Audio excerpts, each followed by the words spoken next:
একদিন এক গভীর নদীর ধারে একটি বড় আম গাছ ছিল।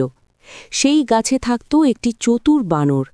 সে প্রতিদিন পাকা আম খেত আর আনন্দে দিন কাটাত।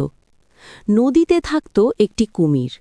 বানর একদিন কুমিরকে ডেকে বলল, বন্ধু, তুমি তো জলে থাকো, সারাদিন কিছুই মিষ্টি খাও না, এসো আম খাও। বানর গাছ থেকে আম পেড়ে কুমিরকে দিল। কুমির খুব খুশি হল। প্রতিদিনই সে আম খেতে আসত।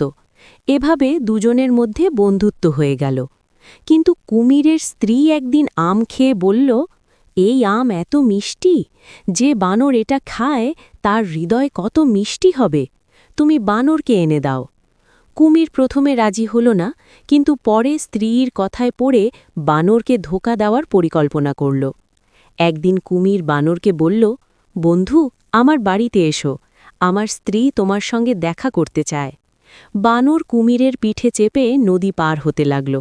মাঝ নদীতে কুমির বলল, আসলে আমার স্ত্রী তোমার হৃদয় চায়।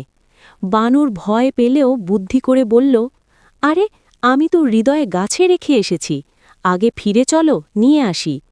কুমির সেটা বিশ্বাস করে আবার তীরে ফিরে এলো।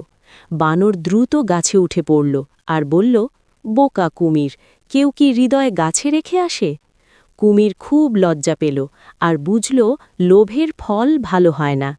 শিক্ষা: বুদ্ধি থাকলে বিপদেও রক্ষা পাওয়া যায়, লোভ সব সময় ক্ষতি ডেকে আনে।